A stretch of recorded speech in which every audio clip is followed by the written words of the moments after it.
ప్రార్థన చేశాం. తిరిగి ప్రభు శరీరానికి రక్తానికి సాదృశ్యమైనటువంటి బలలో పాల్పొందడానికి ముందు దేవుని వాక్యంలో కొన్ని మాటలు చూసుకొని మనము ప్రభులలో పాల్పొందుతూ వస్తాం. ద్వితీయోపదేశకాండము 11వ అధ్యాయం.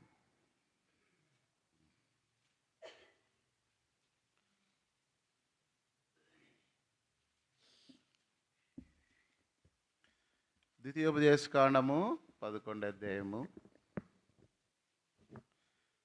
12వ వచనంలో 12వ వచనాన్ని అందరూ కలిపి చదువుకుంటాం. అది ఆకాశ వర్ష జలమును త్రాగును, అది నీ దేవుడైన యెహోవా లక్ష్యపెట్టే దేశము. నీ దేవుడైన యెహోవా కనులు సంవత్సరాది మొదలుకొని సంవత్సరాంతం వరకు ఎల్లప్పుడూ దాని మీద ఉండును. నీ దేవుడైన యెహోవా కన్నులు సంవత్సరాది మొదలుకొని సంవత్సరాంతం వరకు ఎల్లప్పుడూ దాని మీద ఉండును. రెండో భాగము కొరింథీయులకు రాసినటువంటి మొదటి పత్రిక 11వ అధ్యాయం.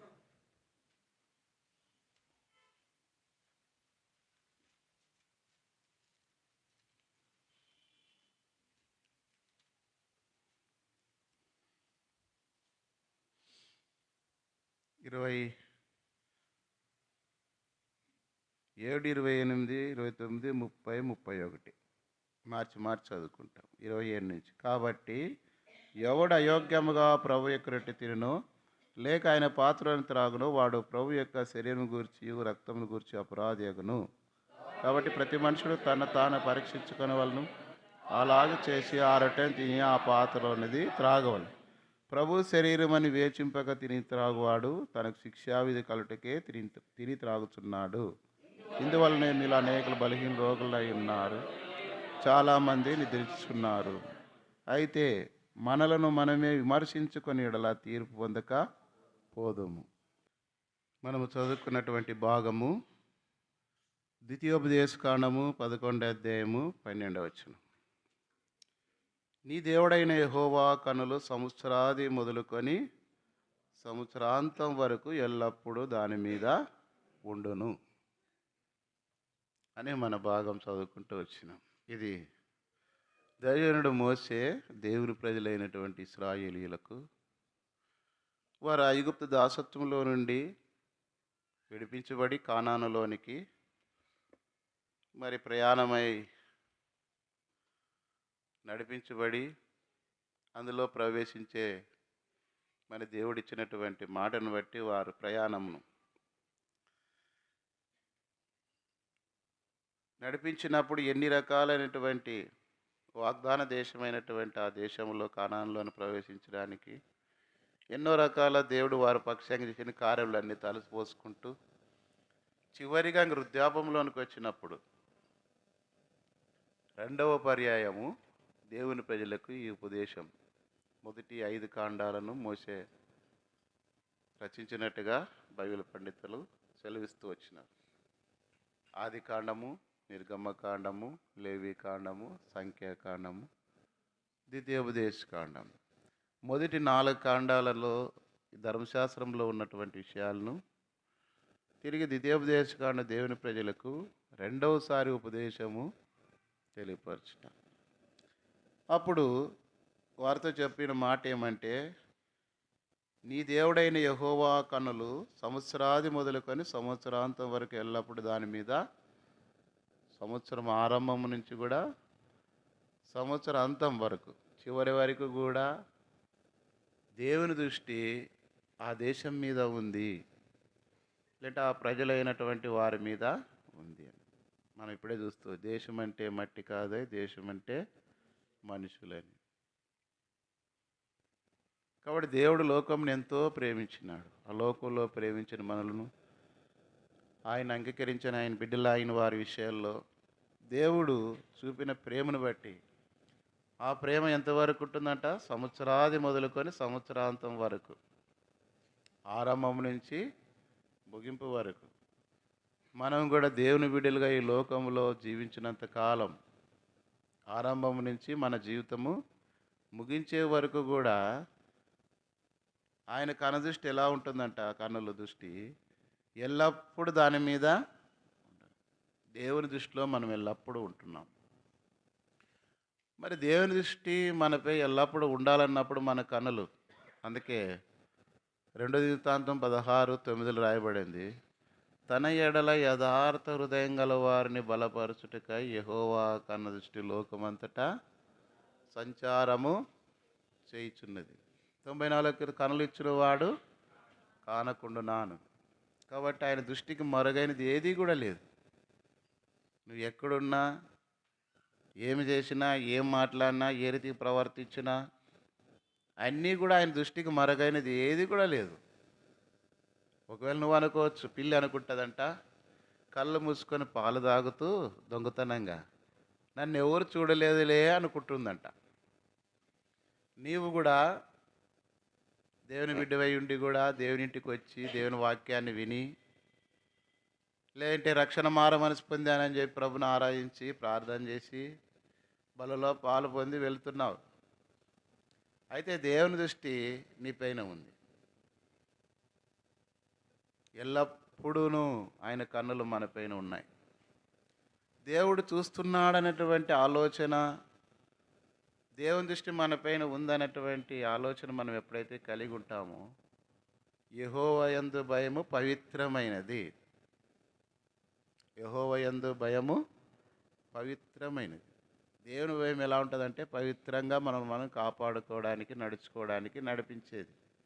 ఎందుకంటే సామెతలు 8:13 కూడా రాయబడింది కదా, యెహోవా యందు భయభక్తులు కలిగినట చెడుతనమును అసహించుకున్నట్టే. దేవునితో భయభక్తులు కలిగి ఉన్నామంటే దానికి రుజువు ఏమంటే చెడుతనం మనం ఏం చేయాలా?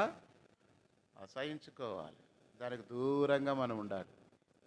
అప్పుడు దేవుని యొక్క కన్నులు మనపైన సంవత్సర ఆరంభం నుంచి సంవత్సరం ముగింపు వరకు, సంవత్సరాది మొదలుకొని, ఆది అంటే మొదలు, అంతం అంటే ముగింపు, సంవత్సరాది మొదలుకొని సంవత్సరాంతం వరకు దేవుని కనుదృష్టి మనపైన ఉంది. కనులు చూస్తూనే ఉన్నాయి. కాబట్టి అలాంటి దేవుడు దృష్టి, కనులు మనపైన ఉన్నప్పుడు ఎల్లప్పుడూ, కొంతసేపే కాదు,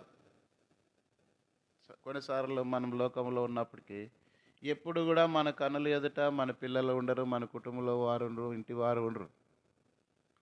కానీ లోకమంతటా సంచారం చేసే దేవుని దృష్టి ఎదుట మనం ఉన్నాం. వాగ్దానాలు తీసుకుంటాం. సంవత్సరంలో తీసుకొని 1 నెల వరకు దాని గురించి శ్రద్ధ ఉంటుంది, ఆలోచన ఉంటుంది, ప్రార్థన ఉంటుంది. తర్వాత ఏం చేస్తాము? వాగ్దానాన్ని మర్చిపోయింటాం. ఎవరైనా వచ్చి ఈ సంవత్సరం ఈ వాగ్దానం ఏమంటే, వాగ్దానమా ఏదో ఉందబ్బా, మర్చిపోయినాను, గుర్తు రావట్లేదు. ఇంక చదువు రాని వాళ్ళకైతే ఇంక మళ్ళా చాలా సులభమైన పని. మాకు చదువు రాదు కదండి, ఆడ బైబిల్లో పెట్టినాము, గుట్లో పెట్టినామంటే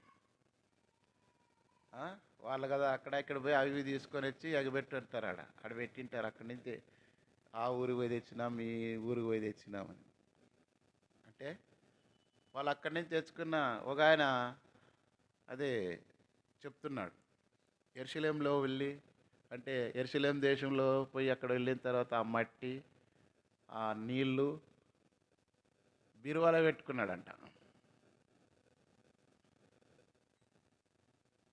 మంచిదే దేవుని ఆ దేశం ప్రేమించుట. కారణం ఏంటి? అది ఆశీర్వాదం అంట. ఇంకొక ఆయన ఏం చెప్పినా అంటే, యోర్దాను నదిలో మేము మునిగి వచ్చినాము అక్కడ పోయి ఇజ్రాయెల్ దేశం కన్నా. అన్ని నీళ్ళే కానీ ఏ నదిలో మునిగినామనేది ప్రాముఖ్యం కాదు మనకు. అయితే మన రక్షణ మారం పాపక్షమాపణ అనేది హృదయాంతరంగంలో కలిగేది. దానికి సాదృశ్యంగా మన నీటి బాప్తీసం. అంతేగాని ఎక్కడో మునిగితే కాదు, ఏదో తెచ్చిపెట్టుకుంటే కాదు. నాకు కూడా ఒక ఆశ ఉండింది, ప్రభా ఇజ్రాయెల్ దేశం అంట, మరి ఆ దేశం ఎంతో గొప్పది, అందులోని విషయాలు, అందులోని మనం కొన్ని తినాలో లేదో చూడాలని ఆశ ఉంటుంది కదా అనుకున్నాను. నాకు తెలియకుండా ఒకసారి బాప్తిస్మాలు నంద్యాలలో పరిచర్యకు పిలిచినప్పుడు, బాప్తిస్మాలు ఉన్నాయన్నా పరిచర్యకు రండి అంటే పోయినా. సరే పరిచర్య అంతా అయిపోయింది, వాక్యం చెప్పాము, తర్వాత వరకు బాప్తిస్మాలు ఇచ్చారు. బాప్తిస్మాలు అయిపోయిన తర్వాత సంఘంలో వరకు హస్తనిక్షేపణ అయిపోయింది. తర్వాత వారికి అన్ని బల ఇచ్చుకుంటూ వచ్చినప్పుడు ఆ రొట్టె అదో తెల్లగా ఉందన్నమాట.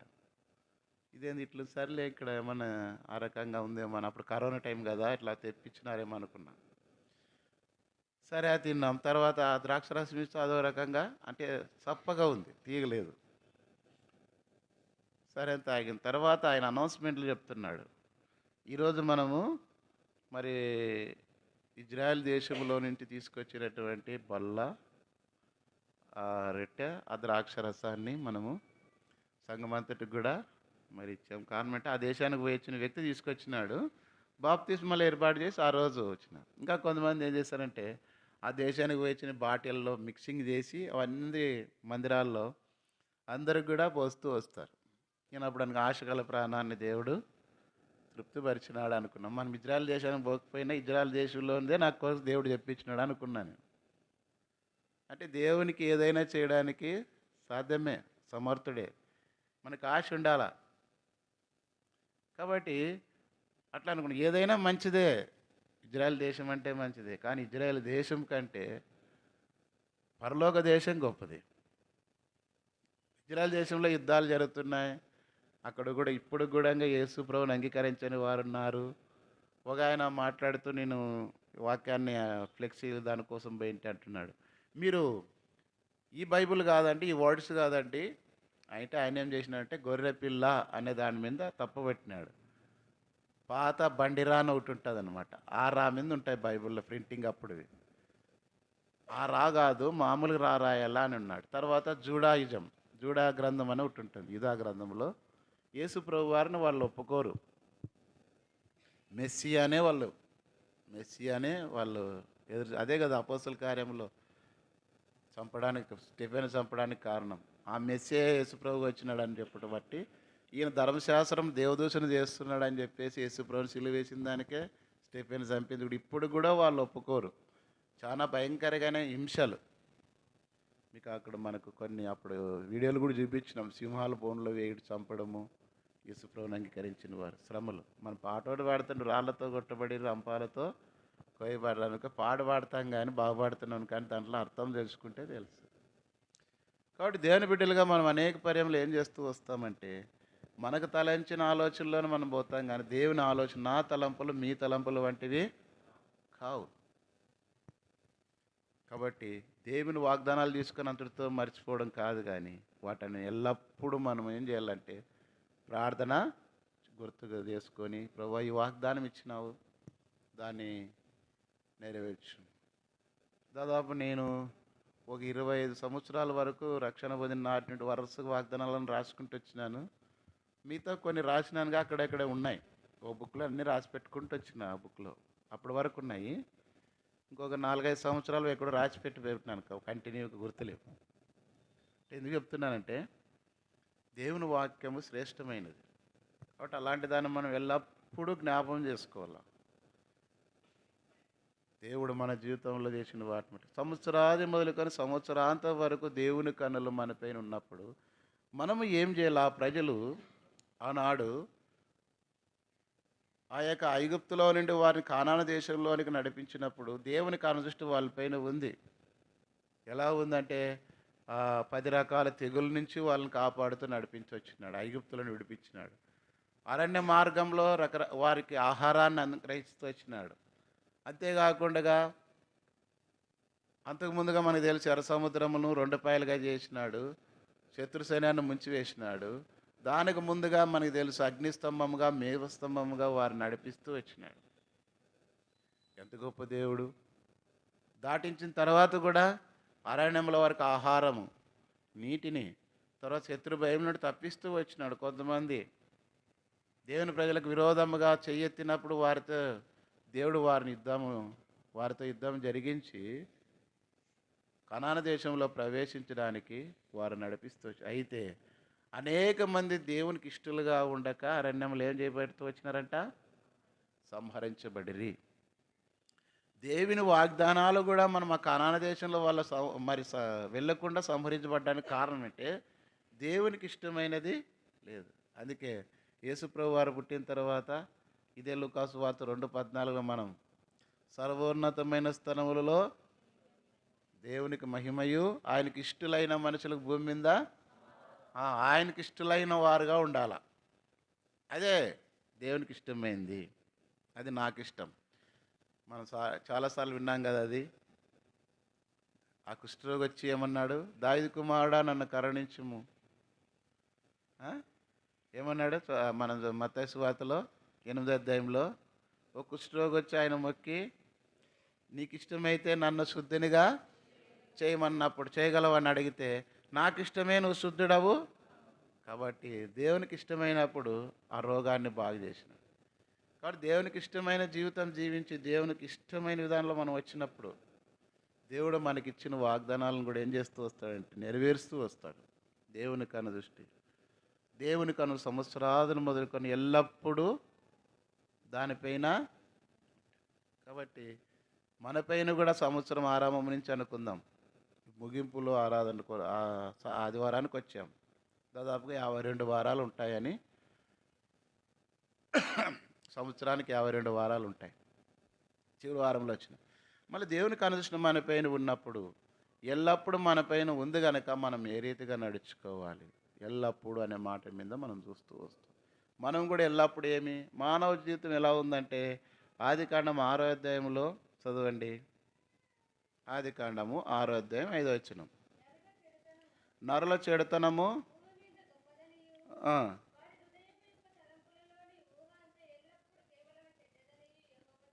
కాబట్టి నరుల చెడుతనము గొప్పది, చెడ్డది. వారి ఊహ అంత ఎల్లప్పుడూ కేవలము క్రియాపూర్వకంగా భౌతికంగా చెడ్డ పనులు చేయకపోవచ్చు, చెడ్డ కార్యాలు చేయకపోయిండొచ్చు. అయితే ఊహతో కూడా వాళ్ళకు ఎట్లుండాలంట, ఎట్లంటే వాళ్ళ ఆలోచన ఎల్లప్పుడూ చెడ్డది. కాబట్టి అలాంటి వారి పక్షంగా దేవుడు మనతో మాట్లాడుతున్నాడు. ఇంకా ఏమంటాడు చూడండి, ఆదికాండము 7వ అధ్యాయంలో 51వ వచనం.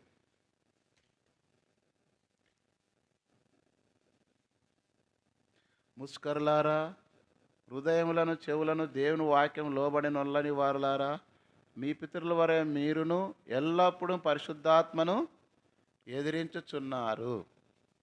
ఒకవైపు ఏమో నరులు భూమి మీద చెడ్డవారిగా, వారి ఆలోచనలన్నీ కూడా ఎల్లప్పుడూ కేవలము ఊహ అంతా చెడ్డదిగా ఉంది. రెండోది ఇక్కడ ఏముందంట, దేవుని వాక్యమునకు లోబడి నొల్లని వారులారా అంటున్నాడు. వాళ్ళు ఏం చేస్తున్నారంట, దేవుని వాక్యానికి ఎల్లప్పుడూ పరిశుద్ధాత్మను మీరు ఎదిరించేవారుగా ఉంటున్నాడు. అయితే చూడండి, ఆ షేబా దేశపు రాణి అనింది 2 దినవృత్తాంతములు 9:7లో సొలొమోను మహారాజు యొక్క మాటలు ఆ దేశంలో విని చూసినప్పుడు ఆమె పలికిన మాటలు ఏమంటే 9వ అధ్యాయం 7వ వచనం.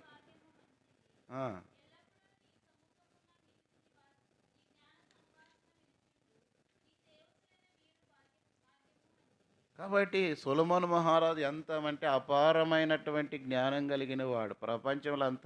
కారణం ఏమంటే దేవుడే సొలొమోను మహారాజుకు ఆ జ్ఞానం ఇచ్చినాడు. ఆ జ్ఞానమును ప్రపంచ దేశాలన్నిటిలో కూడా పొగడబడుతూ వచ్చినాయి.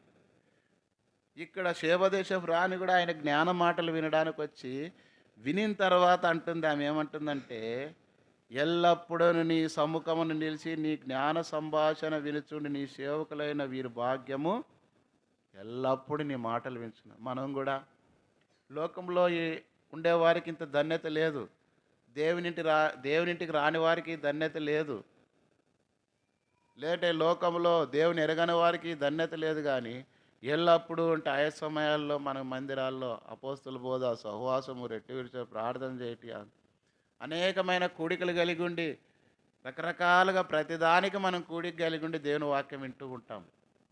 కాబట్టి అలాంటి దేవుని మాటలు ఎల్లకాలం ఎప్పుడు మనం వింటూ ఉన్నామంటే, ఎట్లయితే ఆ షేబా దేశపు రాణి సొలొమోను మాటల గురించి చెప్పబడుతూ వచ్చిందో, మనం కూడా ఎల్లప్పుడూ భాగ్యవంతులం. లోకంలో ఏదో అన్నీ కలిగి ఉన్న వాళ్ళు కాదు భాగ్యవంతులు, ఎల్లప్పుడూ దేవుని మాటలు వినుచు వాటి అందు ఆనందించేవారే భాగ్యవంతులు. 2 సమూయేలు 9వ అధ్యాయము 10వ వచనంలో దావీదు మహారాజు ఏమన్నాడంటే, ఆ యొక్క మెఫీబోషెతు, అమ్మా నువ్వు త్వరగా అందరికీ స్పీడ్గా ముందు చదవాలన్నా చదువుతున్నావు. మంచి నీట్గా నిదానంగా పోటీగా చదవద్దు.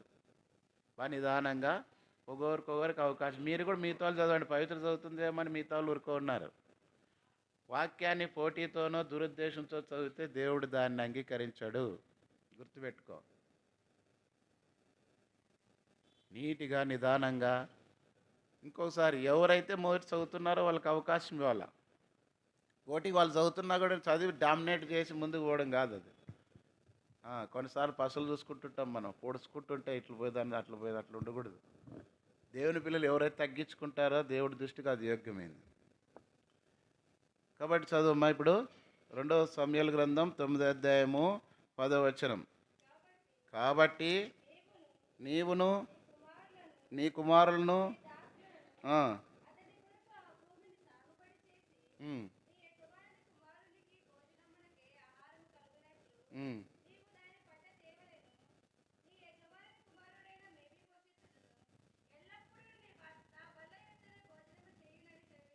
కాబట్టి ఎల్లప్పుడూ కూడా మెఫీబోషెతు గురించి మనకు తెలుసు.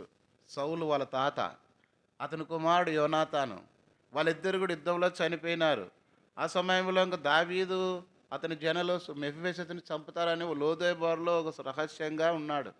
అలాంటి సమయంలో దావీదు మహారాజు రాజు అయిన తర్వాత సౌలు కుటుంబంలో ఎవరైనా ఉన్నారంటే తీసుకొని వచ్చి, నువ్వు ఎల్లప్పుడూ కూడా నా సదాకాలం నా బల్ల యొద్దనే భోజనం చేయమని అనేక సార్లు దేవుడు మనము కూడా సదాకాలం ఆయన బల్ల ఎదుట ఎన్నిసార్లు. ఎందుకు అది మనకంటే బల్ల మనం సరిచేయబడ్డానికి. రోగం వస్తే డాక్టర్ దగ్గరికి పోతాం. ఎందుకు పోతాము? మన రోగాన్ని బాగు చేసుకోవడానికి. ఇక అనేక రకాలమైనటువంటి ట్రైనింగ్లు కూడా ఉంటాయి కొంతమంది ఉద్యోగస్తులకు, కొంతమందికి. ఆ ట్రైనింగ్లు ఎందుకంటే వాళ్ళ మెలకువలు. టీచర్స్కి అయితే ప్రతి సంవత్సరం ఉంటాయి. రన్నింగ్ స్టాఫ్లో రైల్వేలకు అయితే డ్రైవర్స్కు, గార్డులకు, వీళ్ళకి ఎప్పుడు కూడా ఉంటాయి ట్రైనింగ్. కొత్త విధానం. మళ్ళీ అది అట్లా వాళ్ళ డిపార్ట్మెంట్లో కంప్యూటర్ సంబంధించిన వాళ్ళకి కూడా ఉంటాయేమో బహుశా. ఎందుకంటే కొత్త మెలకులు, కొత్త పద్ధతులు, కొత్త టెక్నాలజీ వచ్చినప్పుడు వాళ్ళ ట్రైనింగ్ క్లాసులు ఉంటాయి. ఇప్పుడు ఆల్రెడీ ఇంతకుముందు బీటెక్, ఎంటెక్ చేసిన వాళ్ళు కూడా ఇప్పుడు ఏఐ కోచింగ్ పోతున్నారు. మళ్ళా కంప్యూటర్ కోచింగ్ పోవాలంట కదా. ఏఐకి అంటే దానికి సంబంధించి టెక్నాలజీని నేర్చుకునే దానికి మళ్ళీ పాత వాళ్ళైనా పోవాలా. ఆ టెక్నాలజీ నేర్చుకోవాలని మళ్ళీ పాత వాళ్ళు కూడా మళ్ళీ కొత్త ట్రైనింగ్ పంపిస్తూ వస్తారు. కాబట్టి దేవుని బిడ్డలైన మనం కూడా ఎల్లప్పుడూ కూడా దేవుని వాక్యం సదాకాలం ఆయన వాక్యము ద్వారా చదువుతూ ఉండాలి. కొత్త సంగతులు, కొత్త విషయాలు. దేవుని వాక్యము, దేవుని సన్నిధిలో దేవుని కూడికలు జరుగుతున్నాయంటే ఎక్కడ కూడా మనం పోవడానికి ఇష్టపడకూడదు. రెండవది, దేవుని వాక్యం కంటే మిగతా వాటికి ఎక్కువ ప్రిఫరెన్స్ ఇవ్వకూడదు దేవుని సన్నిధి కంటే. కారణం ఏమంటే దేవుని సన్నిధి నుండి పోగొట్టుకుంటున్నావు అంటే దేవుని ఆశీర్వాదం పోగొట్టుకొనుచున్నావు. కారణం ఏమంటే లోకమునైనను లోకంలో ఉన్న వాటినైనాను ప్రేమించవద్దు. చాలామంది ఏం చేస్తారంటే మిగతా 90% తమకు, తమ సొంత విషయాలకు, కుటుంబ విషయాలకు, బంధువులకు, మిగతా వాటికి ఇచ్చినంత ప్రిఫరెన్స్ కంటే దేవుని వాక్యంకి ఇవ్వరు. 10% పోవాలంటే ఆదివారం పోలా. మొన్న కూడా సోదరుడు కూడా వాక్యం చెప్తున్నాడు కదా. ఏదో ఆదివారం వచ్చేసి 2 మాటలు ప్రార్థన మీటింగ్ ఉందంటే వస్తాము కొంతమంది, లేదంటే వీలైనప్పుడు వస్తాము. ఆదివారం పోయేసి మిగతా దినాలు, లేదంటే ఎవరైనా కొత్త వాళ్ళు వచ్చి వాక్యం చెప్తున్నారంటే వస్తాం. మిగతా దినాలంతా ఇంకేం పోలే అని ఇంట్లో తిని పండుకుంటాం. అంటే నువ్వు అర్థం ఏమంటే దేవుని సన్నిధి నువ్వు నిర్లక్ష్య పెడుతున్నావు. వాస్తవానికి అది ఎంత బాధ కలిగించే విషయం. ఏదో ఎవరో వచ్చినప్పుడు, లేదంటే అందరూ ఎదుట కనపడడానికి వచ్చేది కాదు. మనం ఎల్లప్పుడూ ఉండాలా. దేవుడు సమయము దొరికిన కొలది దేవునింటిని ప్రేమించాలి. ఉదాహరణ కొన్నిసార్లు మనం అబ్బా చలింది అనుకుంటాం, అబ్బా దూరము అనుకుంటాం.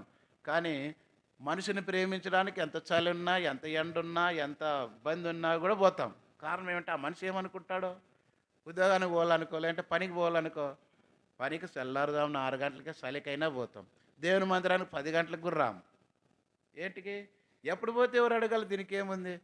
నువ్వు లోక సంబంధమైన ఒక 500 కూలికో, లేదంటే రోజు పడే ఒక 2,000 రూపాయలు జీతానికో అంత ఆసక్తి కలిగి ఉన్నప్పుడు వాటినిచ్చిన దేవునికి ఇంకా ఎంత ఉండాలా? ఇంకా ఎక్కువైన ఆసక్తి కలిగి ఉండాలి. చూస్తాం కదా చాలాసార్లు. ఆరంభ ప్రార్థనకు కూడా కొంతమంది రారు. ఆరంభ ప్రార్థనలో కూడా ఉండరు. పాటలు పాడే సమయానికి కొంతమంది ఎప్పుడు అదే. ఏదో ఒక సమయంలో ఏదో కొంత ఇంట్లో పని ఉన్నప్పుడు, బాగాలేనప్పుడు, వీలు కానప్పుడు కొంత ఆలస్యం అయితే అది వేరే క్వశ్చన్. కాబట్టి మనం ఎల్లప్పుడు సదాకాలం నా బల్ల యొద్దనే భోజనము ఎట్లా అంటే రాజకుమారుల్లో ఒకడైనట్టుగా పెట్టుకుంటూ వచ్చినాడు. కాబట్టి ఎల్లప్పుడూ దేవుని కనుదృష్టి మన పైన, దేవుని కనులు మన పైన సంవత్సరాది మొదలుకొని సంవత్సరాంతం వరకు మనం ఉండాలన్నప్పుడు మన ఊహ చెడ్డదిగా ఉండదు, మన తలంపులు చెడ్డదిగా ఉండకూడదు. దేవుడిచ్చిన వాగ్దానాలు మనకు నెరవేర్చాలన్నప్పుడు నరుల ఆలోచన మరి ఎప్పుడు ఎల్లప్పుడూ చెడ్డదిగా, ఊహ చెడ్డదిగా ఉండకూడదు. అంతేకాకుండా దేవుని పరిశుద్ధాత్మను మనం ఎదిరించకూడదు. కాబట్టి ఎప్పుడు కూడా దేవుని వాక్యం చదవాలి, వ్యక్తిగతమైన డైలీ పోషన్. తర్వాత దేవుని ఇంటిలో కూడికలు ఉన్నప్పుడు ఆరంభం మొదలుకొని ముగింపు వరకు పాటల నుంచి వాక్యం విని ముగింపు వరకు కూడా, ఆరంభం నుంచి ముగింపు వరకు కూడా దేవుని ఇంటిలో గడపడం అలవాటు చేసుకోవాలి. వచ్చి కొంతమంది కూడా అనవసరంగా లేచిపోవడము, అనవసరంగా రకరకాల యాక్టివిటీస్ కలిగి ఉంటారు. ఇదంతా తప్పు. కాబట్టి దేవుడు కన్నులు సంవత్సరాది మొదలుకొని సంవత్సరాంతం వరకు మన మీద ఎల్లప్పుడూ ఉన్నాయి కనుక మనం ఏమేమి కలిగిన వారుగా ఉండాలి, ఏం చేస్తే ఆయన కన్నులు మనపైన ఆరంభం నుంచి ముగింపు వరకు మనపైన ఉంటాయనే విషయాలు ఒక 5 సంగతులు త్వరగా చూస్తూ వస్తాం. మొదటి సంగతి చూడండి, యోహాను సువార్త 8వ అధ్యాయము 28వ వచనం, 29వ వచనం. మీతో చదవడమ్మా, కొంచెం మీతో కూడా చదవండి బ్రదర్స్ వైపు ఎద్దుల.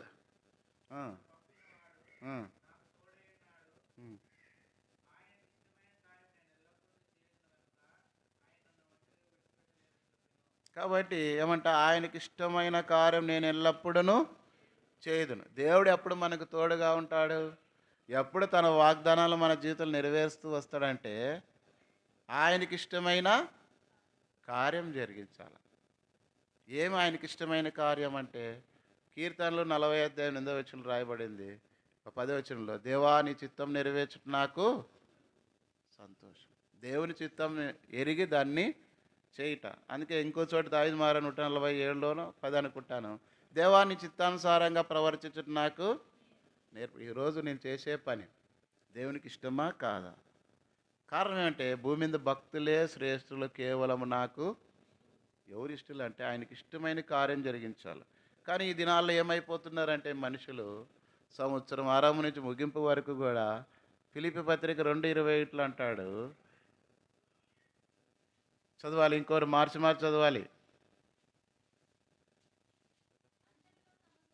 అందరూ తమ సొంత కార్యంలో జరిగించుకొనుచున్నారు కానీ, కాబట్టి సొంత కార్యములు చూస్తున్నారు కానీ యేసుక్రీస్తు కార్యములు చూచట్లేదు. ఏమి ఆయన కార్యము? మొదట ఆయన నీతిని, ఆయన రాజ్యాన్ని వెతకాల. ఆయన నీతి, దేవుని వాక్యాన్ని మనం వెతకాలా, దేవుని క్రియలు ప్రత్యక్షపరచబడాలా. మనల్ని బట్టి అనేకులు దేవుని యొక్క రాజ్యంలోనికి సిద్ధపాటు కలిగి ఉండాలి. ఆయన రాజ్యాన్ని వెతకాలి. ఎట్లా దేవుని పని చేయాలా, ఎట్లా ఇంకా ఇతరుల రక్షణలోకి నడిపించాలా, ఎట్లా దేవునింటికి నడిపించాలా, ఎట్లా వాళ్ళని ఆత్మీయంగా బలపరచాలా, ఇది ఆలోచన కలిగి ఉండాలా. దాని కొరకై ప్రార్థన వ్యక్తిగతంగా, కుటుంబంగా ఉండాలి, వ్యక్తిగతంగా ఉండాలి, సంఘంలో కూడా అలాంటి జీవితం కలిగి ఉండాలి. అప్పుడే దేవునికి ఇష్టమైన కార్యం. అది లేకుండా వచ్చి ఏదో నేను ఏమి లేకుండా వచ్చి దేవుని వాక్యం బోధించినంత మాత్రం చేత, లేదంటే పాటలు పాడినంత మాత్రం చేత, ఎప్పుడో నాకు ఇష్టమైనప్పుడు వచ్చి దేవుని ఆరాధన ప్రార్థన చేయటం అంతటి చేత దేవునికి ఇష్టం కాదు. అది ఎల్లప్పుడూ కలిగిన వారుగా ఉండాలి. కొన్ని బాధ్యతలను బట్టి చేయలేకపోవచ్చునేమో కానీ, తెలిసి ఉండి కూడా, ఎరిగి ఉండి కూడా అది చేయలేకపోతే నీ బిడ్డల రక్షణ కొరకు ప్రార్థన చేయాలి, నీ ఇరుగు పొరుగు బంధువుల కొరకు ప్రార్థన చేయాలి, సంఘములో వచ్చే వారందరి కొరకై, రక్షణ లేని వారి కొరకై, యవనస్తులు చెడు జీవితం కొరకై, లోకంలో వాళ్ళ భ్రష్టులై కలిసిపోయి దేవుని నామానికి, వారి ద్వారా సంఘానికి, కుటుంబాలకు దూషణ కలుక్కోకుండా ఉండాలంటే ఏం చేయాలంటే మనము ఆయనకి ఇష్టమైన కార్యం చేయాలి. మన మాదిరిగా నడుచుకోవాలి. నీవు దేవుని మందిరమునకు పోయినప్పుడు నీ ప్రవర్తన జాగ్రత్తగా, మనం ఇష్టానుసారంగా జీవించి దేవుని మందిరానికి వస్తే దేవుని కార్యం జరిగించు, సత్క్రియ కాదు. కాబట్టి ఎల్లప్పుడూ ఆయనకి ఇష్టమైన కార్యము చేయాలి. కాబట్టి అందుకే ప్రభు అన్నాడు, నన్ను పంపినవాడు నాకు తోడై ఉన్నాడు, ఆయనకి ఇష్టమైన కార్యం నేను ఎల్లప్పుడూ చేదును గనుక ఆయన నన్ను ఒంటరిగా విడిచిపెట్టలేదని. ఎప్పుడైతే ఆయనకి ఇష్టమైన కార్యం మనం చేస్తూ వస్తామో అప్పుడు దేవుడు మనల్ని విడిచిపెట్టడు. నిన్ను ఏమాత్రం విడవడను ఎన్నడను ఎడబాయనన్నాడు. ఆయనకి ఇష్టమైన కార్యం లేకుండగా నీకు ఇష్టమైన కార్యం చేసుకుంటూ పోతే దేవుడు నీకు తోడుగా ఉండడు. అంటే నువ్వు ఏది చేసినా ఏ ప్రయత్నంలో దానివల్ల నీకు సంతోషం కలగదు, ఆశీర్వాదం పొందలేవు, ఫలం కనపడదు. గురించి దేవుని కార్యాల గురించి మర్చిపోయినాడు, చనిపోయినాడు. ఇప్పుడు 16:25 ఏం రాయబడింది? లూకాసు వార్త 16:25. ఉమ్, ఉమ్.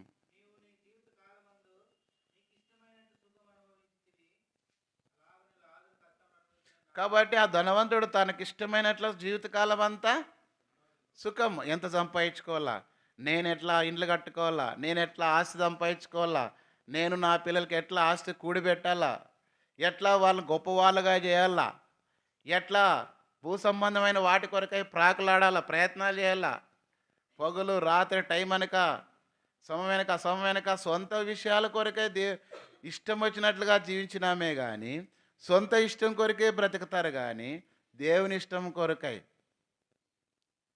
బ్రతకడం అనేది చాలామంది లేదు. ఎందుకు మనం మేలు పొందలేకపోతున్నాం? ఎందుకు క్షేమం పొందలేకపోతున్నాం?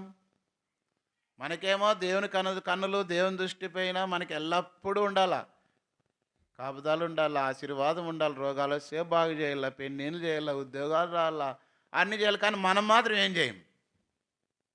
అది ఎట్లా వస్తుంది?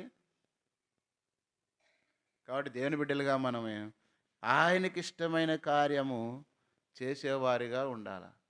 భూమి మీద జీవించిన దినాల్లో హానోక్ అనే చూడండి, ఎబ్రీ పత్రిక 11:5లో జీవించినటువంటి 365 సంవత్సరాలు ఏం చేస్తూ వచ్చినాడు? ఎలా బతికినాడు ఆయన? 11 విశ్వాసం బట్టి హానోకు మరణం చూడకుండా కొనుకోబడెను. అతడు కొనుకోబడక మునుపు దేవునికి ఇష్టడై ఉండెనని సాక్ష్యము పొందెను. దేవుని యొద్దకు అతను కొనుకోబడక ముందు ఎట్లున్నాడంట? దేవునికి ఇష్టడై ఉన్నాడు. మనం కూడా మనం జీవితం ముగించే లోపు వరకు ఎలా ఉండాలంట? బ్రతికినన్నాళ్ళు దేవునితో నడిచినాడు ఆయన. అతను కూడా కుటుంబం ఉంది, భార్య ఉన్నారు, పిల్లలు ఉన్నారు, అయినా కూడా దేవునితోనే నడిచినాడు. మనం ఎన్నో సాకులు చెప్తాం, అది ఉందన్న ఇది ఉందన్న, అట్లా పోవాలా ఇది పోవాలా, ఆ పిల్లలు కుటుంబం సంసారం తప్పదు కదా. నా ఎట్లా వని మీదకైతే ఇంక వేసిందే రాళ్ళు ఇంకా. కాబట్టి దేవుని వాక్యం అలా ఉంది. నువ్వు నడుచుకుంటే నీ మేలు పొందుతావు, నీ తర్వాత నీ పిల్లలకు ఆశీర్వాదం ఉంటుంది. నడుచుకోలేదనుకో విడిచిపెట్టబడతావు. ఒకవేళ నువ్వు జ్ఞానంతోనో తెలివితోనో నీ యొక్క యుక్తితో నడుచుకునొచ్చునేమో కానీ ఒక దినం వచ్చిన తర్వాత నీ పిల్లలు దేవుని ఇంట్లో కనబడరు. దేవుని ఆశీర్వాదాలు పొందకపోగా దేవుని నామాన్ని దూషణ కలిగించే విధానంలో బతుకుతారు. నువ్వు కారణం ఏమంటే నువ్వు దేవుని భయభక్తులు కలిగి జీవించినప్పుడే, దేవునికి అనుదృష్టి నీ పైన ఉన్నప్పుడే ఆ కుటుంబంలో ఆ పిల్లల మీద కూడా దేవుని ఆశీర్వాదం పొందుతూ వస్తాం. కాబట్టి హానోకు బతికినన్నాళ్ళు కూడా ఏం చేసినాడంటే దేవునికి ఇష్టడుగా, మళ్ళీ నువ్వు ఆయనకి ఎల్లప్పుడూ ఆయనకి ఇష్టడుగా నువ్వు ఉన్నప్పుడే, ఆయనకి ఇష్టమైన కార్యం జరిగించినప్పుడే దేవుడు నీకు తోడుగా ఉంటాడు, దేవుని ఆశీర్వాదం పొందుతూ వస్తాం. మొదటిది, ఎల్లప్పుడూ దేవుడు సంవత్సరాది మొదలుకొని సంవత్సరాంతం వరకు ఆయన కనులు మన పైన ఉండాలంటే మొదటిది ఏముండాలి? ఆయనకి ఇష్టమైన కార్యము ఎల్లప్పుడూ చేయాల. ఇది మొదటికి ఇష్టమైన కార్యం జరిగించాల. రెండోది చూడండి, లూకాసు వార్త 21:36.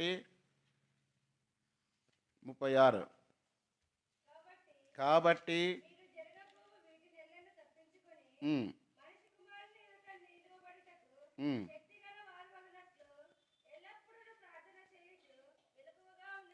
కాబట్టి ఎల్లప్పుడూ ప్రార్థన చేయొచ్చు, ఎల్లప్పుడూ ప్రార్థన చేయాలి. ప్రార్థన చేయండి, ప్రార్థన చేయండి. ఏ డబ్బులు అప్పు అడుగుతారేమన్న వల్ల కొంతమంది ప్రార్థన చేయరు. కాబట్టి ఎల్లప్పుడూ ప్రార్థన చేయాలి. వ్యక్తిగతంగా ఇంటిలోనూ ప్రార్థన చేస్తూ ఉండాలి. కుటుంబంతో కలిసి ప్రార్థన చేస్తూ ఉండాలి. తర్వాత సంఘంలో కూడా వచ్చి ప్రార్థన, అది ఎల్లప్పుడూ ప్రార్థన చేసే జీవితం. దేవుని బిడ్డలుగా మనం అనేకమైన పనులు ఎప్పుడు తప్పిపోతున్నామంటే ప్రార్థన లేకపోవటం వల్లనే కుటుంబాలు ఎందుకు చెదిరిపోతున్నాయి, ఎందుకు కట్టబడలేకపోతున్నాయి. చూడండి, కొర్నేలు ఉన్నాడు. అపోస్తల కార్యాలు 10వ అధ్యాయము మొదటి 3 వచనాలు. అపోస్తల కార్యాలు 10వ అధ్యాయం మొదటి 3 వచనాలు నేను చదువుతాను. 2వ వచనం నుంచి చదువుతాను చూడండి. మొదటి 3 చరణాలు నేను చదువుతాను. ఇటలీ పటాలం అనబడిన పటాలములో శతాధిపతి అయిన కొర్నేలను భక్తిపరుడు కైసరు ప్రజలకు బహుధర్మం చేసి ఎల్లప్పుడూ దేవునికి ప్రార్థన, ఎల్లప్పుడూ దేవునికి ప్రార్థన, ఎల్లప్పుడూ కుటుంబం గురించి. ప్రభా, నాకు ఈ బిడ్డలు ఇచ్చినావు, ఇంతమంది పిల్లల్ని ఇచ్చినావు, తల్లిదండ్రులు ఇచ్చినావు, లేదంటే ఇరుగు పొరుగు వారిని, నీకు కలిగిన వారందరిని ఎత్తిపట్టుకొని ప్రభా, వారికి రక్షణ లేకుండా నరకానికి వెళ్తారు, రక్షణ దయచేయి. మొదటిగా రక్షణ గురించి చేయి. తర్వాత రక్షణ ఇచ్చి ఆ పిల్లల చదువులు, భవిష్యత్తు, వివాహాలు, వారి కొరకు ఉద్యోగాల కొరకు ప్రార్థన చేస్తూ ఉంటే అది దేవుడిస్తాడు. ఏదో ఎప్పుడో పోయి శనివారం గుడికి పోతుంది, సోమవారం పోతామని వాళ్ళలా కొరికిన ఏదో ఉడతా భక్తి కాదు మనకి. వాళ్ళకి అజ్ఞానం చేత అవన్నీ చేస్తాం. మనం ఎల్లప్పుడు చెయ్యి, సమయం దొరికినప్పుడు ప్రార్థన చేయి. వ్యక్తిగతంగా ఉపవాస ప్రార్థన కలిగి ఉంటే కుటుంబంగా కొంత సమయాన్ని, అది కాబట్టి కొర్నేలు ఇక్కడ ఏం చేస్తున్నాడంటే దేవుని యందు భయభక్తులు గలవాడై ఉండి ఎల్లప్పుడూ దేవునికి ప్రార్థన. కాబట్టి మనం ఎల్లప్పుడూ కూడా ప్రార్థన చేసేవారిగా ఉండాలి. అంతేగాని మనం ఇతరులకు చెప్పి మనం చేయకపోతే దేవుడు దాన్ని అంగీకరించడు. లేదా మన మాదిరిగా వండుకోకుండా మన పిల్లలు మాదిరిగా నడుచుకోవాలా, దేవునిలో గొప్పవారు కావాలా, దేవుని ఇంట్లో కనబడాలా, దేవుడు అందరిని హెచ్చించాలంటే జరగదు. దైవ నియమం, క్రమం ఉంటుంది. క్రమం లేకుండా అక్రమంగా దేవుడు ఏది చేయడు. నువ్వు క్రమంగా నడుచుకున్నప్పుడే నీ పిల్లలకు కూడా క్రమం వస్తుంది. సంఘంలో వ్యక్తులు మాదిరికరమైన విశ్వాసులు క్రమంగా నడుచుకున్నప్పుడే సంఘం కూడా ఆత్మీయంగా క్రమంగా నడుచుకోవడానికి వీలవుతుంది. అందుకే ప్రభు నీ నామమును బట్టి మేము దయ్యములు వెళ్ళగొట్టినాము, లోబడుతున్నాయి అంటే వాటిని బట్టి మీరు సంతోషించక ఏమన్నాడు? అక్రమం చేయవర్లారన్నాడు వారి గురించి అన్నప్పుడు కదా. చదువుతారా? మత్తయి సువార్త 7వ అధ్యాయము ఎన్నో వచ్చింది చూడండి. అది చదువుమ్మా 23.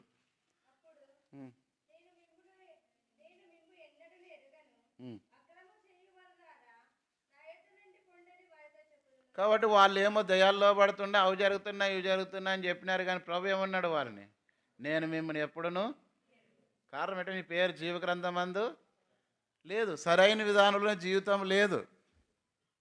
కాబట్టి కొర్నేలు జీవితంలో ఎల్లప్పుడూ దేవునికి ప్రార్థన. కాబట్టి మొదటిదేమో మనము దేవుని కనుదృష్టి ఎల్లప్పుడూ మన పైన ఉండాలంటే ఆయనకి ఇష్టమైన కార్యం ఎల్లప్పుడూ చేయాలి.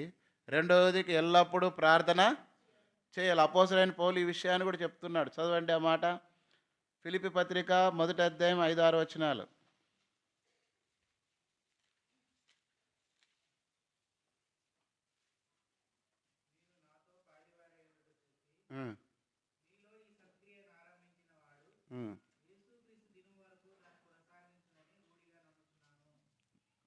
కనుక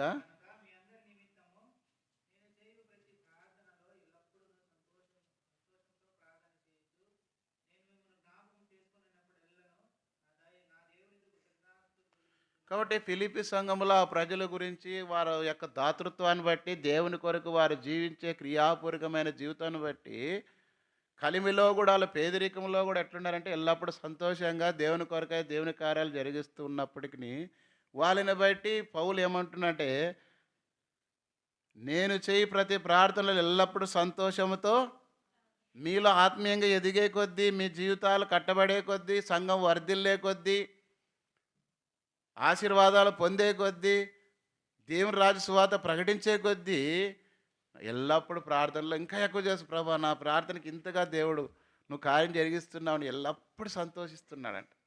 నిన్ను బట్టి నన్ను బట్టి ప్రభు ఆ రీతికి సంతోషిస్తున్నాడా? సామెతల గ్రంథం 1వ అధ్యాయం 27వ వచనం. సామెతల గ్రంథం 1వ అధ్యాయం 27వ వచనం.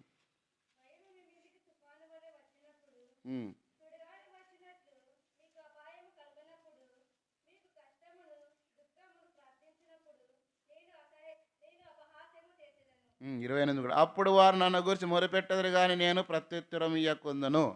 ఎప్పుడు మన కష్టాలు, భయాలు, రోగాలు, ఇబ్బందులు వచ్చినప్పుడు ఒకటే ప్రార్థన చేస్తే దేవుడు అప్పుడు విననంటున్నాడు. శ్రద్ధగా వెతికేది లేదు, దేవుని భయం లేదు, ప్రార్థన చేసట్లేదు. కష్టాలు, బాధలు వచ్చినప్పుడు ఒకటి వచ్చి ప్రార్థన చేయండి అంటే కాదు. కాబట్టి మనం ఎల్లప్పుడూ ప్రార్థన చేసేవారిగా ఉండాలి. ప్రార్థన ఎందు పట్టుదల కలిగిన వారై ఉండాలి. ఇది రెండవది. కాబట్టి ప్రభుకి ఇష్టమైన కార్యం మొదటి ఆయనకి ఇష్టమైన కార్యం జరిగించాలా. రెండవది ఎల్లప్పుడూ ప్రార్థన చేయాలి. మూడవది ఫిలిప్పీ పత్రిక 4:4. ఫిలిప్పీ పత్రిక ఎల్లప్పుడూ ప్రభునందు ఎల్లప్పుడు ఏం చేయాలంటే మనము ప్రభునందు ఆనందించాలి. యెహోవా యందు ఆనందించడం వల్ల మీరు ఎట్లా ఆనందిస్తూ వస్తాం? మరి అదే కీర్తనలు మొదటి అధ్యాయంలో మనం చూసినప్పుడు యెహోవా ధర్మశాస్త్రమునందు దివారాత్రము ధ్యానించినప్పుడు చదవండి ఆ మాట 3వ వచనమా. ఉమ్, ఉమ్.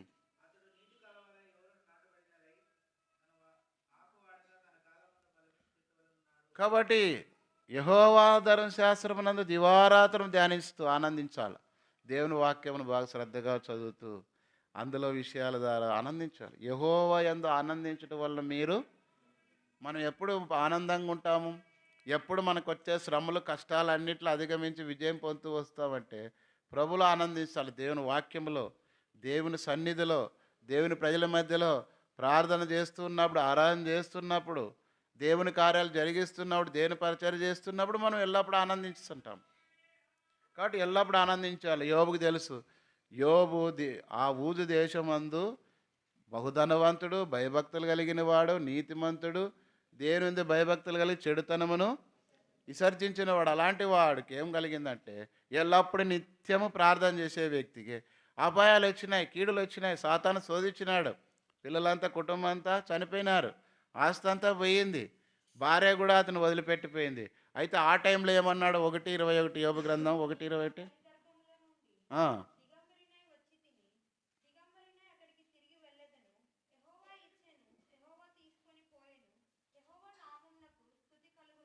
కాబట్టి నేను ఎలా వచ్చాను, నేను అలాగే తిరిగి నా దేవుని ఇంటికి వెళుతున్నాను.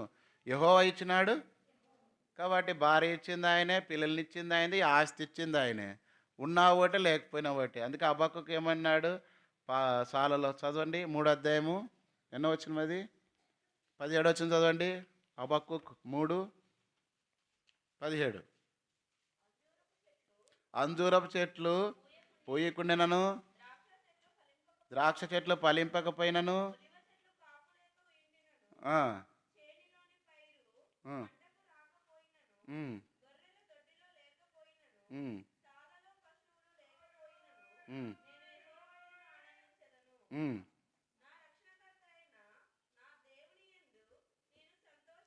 కాబట్టి పంటలు పండకపోయినా, పశువుల్లో అన్నీ పోయినా, తెగులు వచ్చి పోయినా, దొడ్డిలో లేకపోయినా, పశువులు లేకపోయినా, అయితే ఆయన ఏమంటున్నాడంటే నేను యెహోవా యందు, మన దేవుని బిడ్డలుగా ఈ కష్టాల్లో, బాధల్లో, దరిద్రతలు అన్నిటిలో ప్రభునందు ఆనందించేవారుగా ఉండాలా.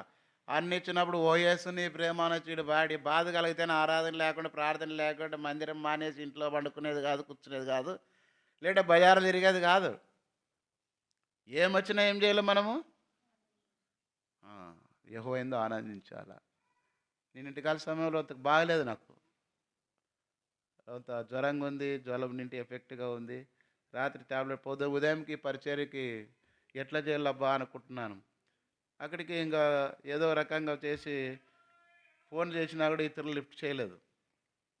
ఆ టైం అనుకున్నాను దేవుని ఉద్దేశం కాదులే ఇది అనుకున్నాను. సరే ప్రభా, ఉదయానికి పోతే నాకు రిలీఫ్ ఇచ్చినట్లయితే పరిచయాలు సాయం చేస్తాం అని అనుకున్నాను. దేవుడు కొంత ఉపశమనం నుంచి సాయం చేస్తూ. కాబట్టి మనం ఎల్లప్పుడూ ఆనందించాలా. అన్నీ బాగున్నప్పుడు చేసేదేం గొప్ప సంగతి కాదు. లేనప్పుడు కష్టాల్లో, బాధల్లో, రోగాల్లో అన్నిట్లో మనం ఏం చేయాలి? ప్రభులో ఒకటే ఆనందం, ఒకటే ఆనందం, మహానందం. ప్రభువే మన ఆనందం. మన ఆనందం ఎలా ఉండాలి?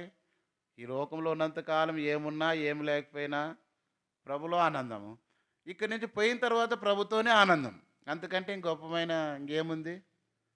అంతేగాని ఇది బాయినే, అది ఎట్లా, ఇది ఎట్లా, ఇది ఏం చేయాలి, అది నువ్వన్నీ కూడా నువ్వు నీ ఆలోచనలు, తలంపులు నువ్వు చేసేవన్నీ కూడా దేవుడు తొలగిచ్చేస్తాడు. అది కాదు, మొదటిగా నీ మీద దృష్టి ఉంచి నీకు ఆలోచన చెప్పేదను, నీవు నడవలసిన మార్గం నేను నీకు.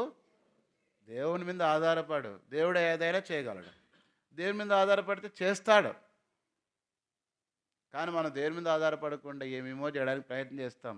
బతకాలి కదా, సంపాదించుకోవాలి కదా, తినాలి కదా, వాళ్ళకి అది చేయాలి కదా, వీళ్ళకి అది చేయాలి కదా అని దీని మీద ప్రయాసపడుతున్నాం. చూడండి, రాను రాను ఎన్నో పరిచయలు ఆగిపోయినాయి. బాధ అవుతుంది. సండే స్కూల్ పరిచయలు 2 సంవత్సరాల నుంచి పిల్లల పరిచయం ఆగిపోయింది.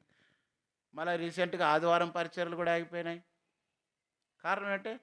తల్లిదండ్రులైన వారు పిల్లల విషయంలో ఏముండాలా? కొట్టినా తిట్టినా ఏం జరిగినా భయం నేర్పించాలి.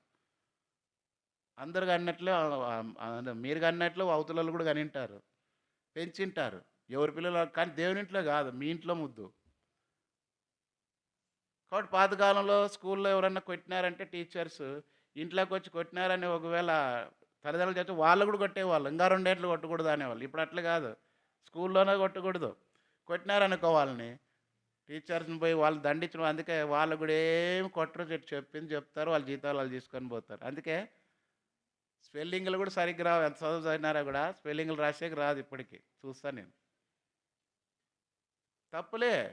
ఏం పట్టింది? మా జీతం మాకు వస్తుంది. కాబట్టి చదువు సరిగ్గా రావట్లేదు. పిల్లల జీవితాలు భయభక్తులతో లేవు. ఎట్లా పడితే అట్లా లోకంలో అంత పిచ్చి పిచ్చి డ్రెస్సులు, పిచ్చి పిచ్చి కటింగ్లు, దయ్యాల కటింగ్లు, భూతాల కటింగ్లు. కొరువు దయ్యాలకు పిల్లలు అయితే కొరువు దయ్యాల కటింగ్లు అన్నీ ఇప్పుడు. అప్పుడు అనుకునే కొరువు దయ్యాలు ఎట్లున్నట్టు నెత్తి మీద ఏదో కుంపుటి పెట్టుకొని దయ్యము, కొరువు దయ్యం వస్తుంది రాత్రిపూట అనేవాళ్ళు. ఇప్పుడు కూడా సేమ్ అది చుట్టంతా కొట్టింటారు ఇట్లా కాకిబొచ్చు పెట్టుకునేకి మగపిల్లలు. మేమేం తక్కువ అని చెప్పి ఇప్పుడు ఆడపిల్లలు జల్లు వేసుకోకుండా అంతా ఆదామ ఉల్లక అన్నీ ఇడుచుకొని వచ్చింటారు. 24 గంటలు ఇట్లా అనుకునేకే సరిపోతుంది. ఇట్లా ఇట్లా ఇట్లా ఇట్లా అనుకుని ఏమంత పని? మగపిల్లలకంతే ఆడపిల్లలకంతే. మేము కాదు, మగపిల్లలు ఏమో జుట్టు పెంచుకోకూడదంటే ఆడపిల్లలకు జుట్లు పెంచుకొని రబ్బర్ బ్యాండ్లు వేసుకొని ఎయిర్ బ్యాండ్లు వేసుకొని ఈయనకి ఏం పిచ్చి పట్టేది రా అనుకుంటా నేను. దేవుని వాక్యంలో అది లేదు కదా. పురుషులు వెంట్రుకలు పెంచుకోకూడదని ఉంది, ఆడవాళ్ళు కటింగ్లు చేసుకోకూడదని ఉంది. కానీ అదే చేస్తున్నారు. అన్నీ ఇంకా పచ్చబొట్లు వేసుకోకూడదని అప్పుడే చెప్పి టాటూస్ వచ్చినాయి. ఇప్పుడు అన్నీ ఇంకా టాటూస్ బొమ్మలు ఏది ఇష్టమైతే ఆ బొమ్మలు వేయించుకునేది చేతుల మీద, మేల మీద, కాళ్ళ మీద, వీపు మీద. ఎట్లయిపోయిందంటే భ్రష్టత్వం వచ్చేస్తుంది. కాబట్టి మన దేవుని బిడ్డలుగా ఎల్లప్పుడూ ప్రభువులా ఆనందించాలి. నా జీవితం, నా ప్రవర్తన, నా వస్త్రధారణ, కాబట్టి అన్నిట్లో ప్రభులో ఆనందం కలిగించేవిగా ఉండాలి. ప్రభులో ఆనందం అంటే నువ్వు ఏది వేసుకున్నా, ఎట్లా బట్టలు వేసుకున్నా, నువ్వు ఎట్లున్నా ఆనందాన్నే నేను సంతోషమిచ్చే. సంతోషమే సగము బలం అంట. సంతోషం లేకుండా ఎట్లాంటి ₹1,00,000 చీర కట్టుకు ఏం చేయాలి? నీ మకం అంతా దోసిపెనం లక్కుంటే ఎట్లుంటుంది? కచ్చలు అంతా నల్లగా చూసేదానికి కూడా అసహ్యంగా ఉంటుంది. అట్లా అయిపోయింటే ముఖంలో కళ లేనప్పుడు యాద కట్టుకుని, ముఖంలో కళ ₹100 చీర కట్టుకున్నా అందంగా ఉంటారు. నువ్వు కట్టుకునే బట్టల నుంచి నీకు అలంకారం రాదు. నీ జీవితం, నీ ప్రవర్తన. ఇప్పుడు అదే జరిగింది. ఇప్పుడు యూట్యూబ్లో అదే జరుగుతుంది. ఒక ఆయన అన్నాడు, వస్త్రధారణ లేడీస్ గురించి అన్నాడు. ఆడవాళ్ళే దాన్ని సమర్థిస్తున్నారు, ఆయన చెప్పింది తప్పులేదని. కాబట్టి ప్రియమైన వారులారా, మనము ప్రభులో ఆనందించాలా. కట్టుకునే బట్టల గురించో, లేటైతే ఉండే తిండి గురించో, కట్టుకునే ఇండ్ల గురించో, లేట మనకు కలిగిన స్థితిని గురించో, వాటిని బట్టి కాదు మనకు ఆనందం. కాబట్టి ఏమున్నా ఏం లేకపోయినా యోబు ఆనందించినాడు. అందుకే తిరిగి కోల్పోయిన దానికంటే 2 ఆశీర్వాదం 42 అధ్యాయంలో మనం చూస్తూ వస్తాం. 2 ఆశీర్వాదం. కారణం ప్రభులో ఆనందించుట. కాబట్టి ఎల్లప్పుడూ ప్రభులో ఆనందించే వారిగా ఉండాలి. ఎల్లప్పుడు దేవునిటిని మనం యెరూషలేమా నిన్ను ప్రేమించువారు మనం ఎప్పుడు వర్ధిల్లుతూ వస్తాము. ఎల్లప్పుడూ ప్రభులో ఆనందంగా ఉన్నప్పుడు ప్రార్థన చేస్తున్నాలా, దేవునింటిని ప్రేమించాలా, దేవుని కార్యాల కొరకై ఆసక్తి కలిగి జీవించాలా, నడుచుకోవాలా. అప్పుడు మనం ప్రభులో ఆనందంగా ఉంటాం. కాబట్టి మూడవది, ఎల్లప్పుడూ ప్రభువులో ఆనందించినప్పుడు దేవుని కన్నులు మన పైన ఉంటాయి. నాలుగోది చూడండి, తెస్సలోనిక పత్రిక, మొదటి తెస్సలోనిక పత్రిక 5వ అధ్యాయం 15వ వచనం. ఉమ్.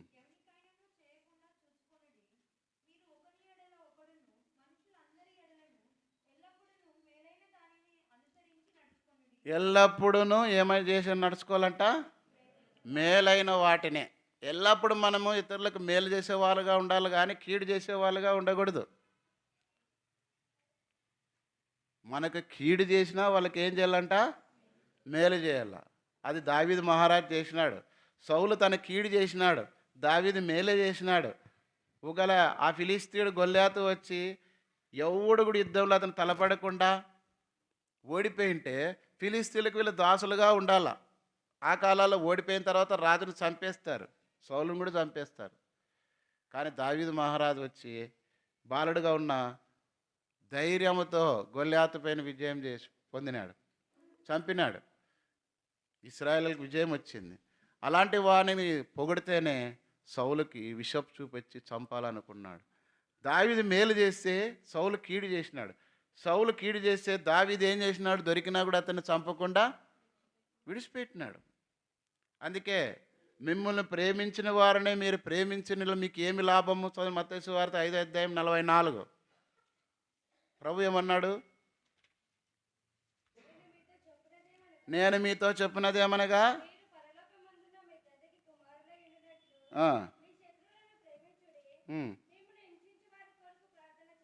కాబట్టి మీ శత్రువులను 46 చదువు ఇప్పుడు.